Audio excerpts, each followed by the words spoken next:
बिस्मिल्लाहिर्रहमानिर्रहीम। तो ये नेक्स्ट केस है, इसमें देखते हैं हम क्या डायग्नोसिस बनता है। A 4th class student was seen by a school health medical officer with low grade fever.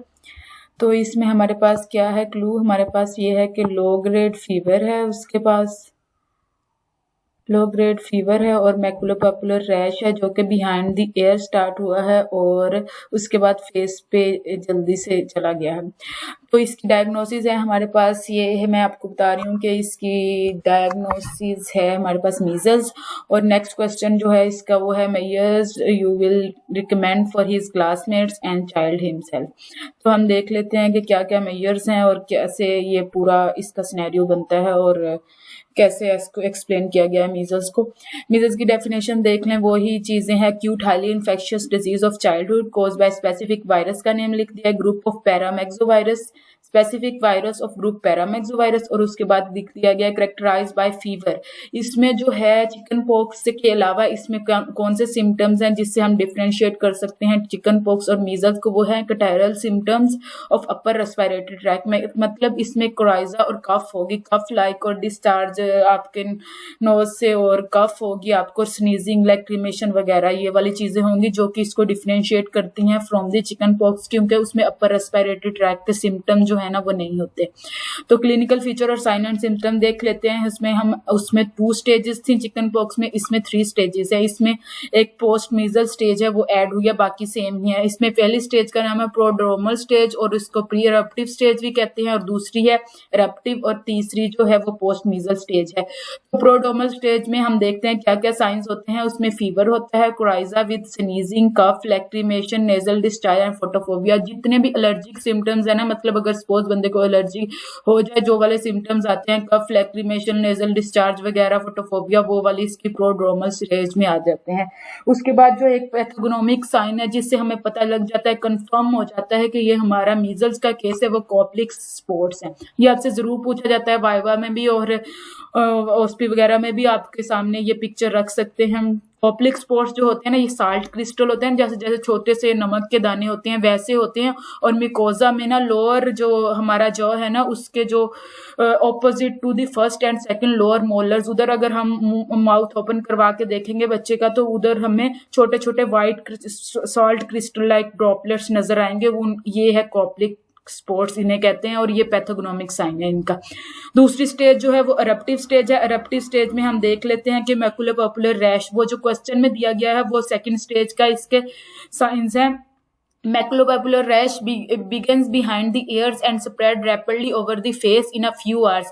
मतलब ये behind the ear start होता है और rapidly spread हो जाता है फेस पे, फिर उसके बाद डाउन द बॉडी जाता है और 2 से 3 दिन में ये लोअर एक्सट्रीमिटीज तक चला जाता है। उसके बाद रैश तो फेड कर जाता है। जैसे रैश अपेयर होता है ना, जैसे बिहाइंड द एयर से स्टार्ट होके फेस पे आता है, फेस से ट्रंक पे, ट्रंक से लोअर एक्सट्रीमिटीज पे, ऐसे ही डिसअपेयर होता है। मतलब पहले कानों के पीछे से जाएगा, फिर फेस से जाएगा, फिर ट्रंक से, और फिर लोअर एक्सट्रीमिटी से। लेकिन ये इसका ये होता है कि आपने देखा होगा केसेस मीजल्स के बच्चों के जिस्म पे दाग रह जाते हैं, कुछ ब्राउन कलर के स्पॉट्स रह जाते हैं और वो प्रिसिस्ट करते हैं फॉर 2 months और मोर। ये हो गई आपकी एरप्टिव स्टेज।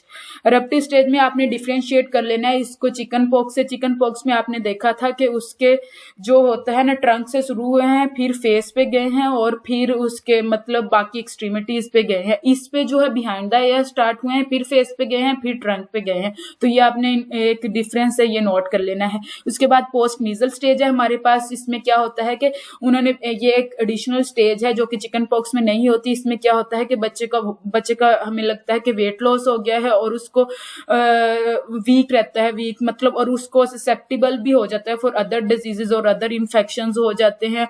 अगर उसको कोई पहले बैक्टीरिया का इन्फेक्शन रहा है वो रिएक्टिवेट भी हो सकता है, लाइक ट्यूबरक्लोसिस, और उसको फर्दर डायरिया या ऐसे इन्फेक्शंस भी हो सकते हैं।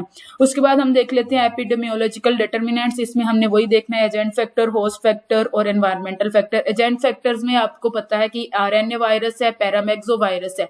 सोर्स जो होता है वो चिकन पॉक्स पर कोई ना कोई केस होता है, इसमें भी केस ऑफ मीजल्स ही होगा। और ये हाईली इन्फेक्शियस है ड्यूरिंग द प्रोड्रोमल जर्नी, मतलब फीवर वाले स्टेज में, और at the time of eruption जो होता है। और infection confirm life long immunity. इसका अगर इन्फेक्शन हो जाएगा तो आप लाइफ लॉन्ग इम्यून हो जाओगे इससे। होस्ट फैक्टर क्या है? होस्ट फैक्टर आपको पता ही है, इसमें केस सिनेरियो में वो 4th क्लास का चाइल्ड है और वो आपको पता ही है वो चाइल्ड एज है। तो इसके बाद infants and children under 5 year in developing countries जो होता है हमारे जैसे पाकिस्तान, इंडिया हो गया, और उसके बाद जो डेवलप्ड कंट्री है उधर सैनिटेशन कंडीशन और ये पुअर नहीं होती, इतने ज्यादा कंजस्टेड एरियाज नहीं होते, इसलिए उनके ओवर 5 ईयर्स है इन डेवलप्ड कंट्रीज। और मीजल्स स्वीयर होता है, अगर मालनर्स चाइल्ड है उसकी न्यूट्रिशन पूरी नहीं है तो उसमें स्वीयर किस्म का मीजल्स होगा। उसके बाद जाते हैं इन्वायरमेंटल फैक्टर्स देख लेते हैं।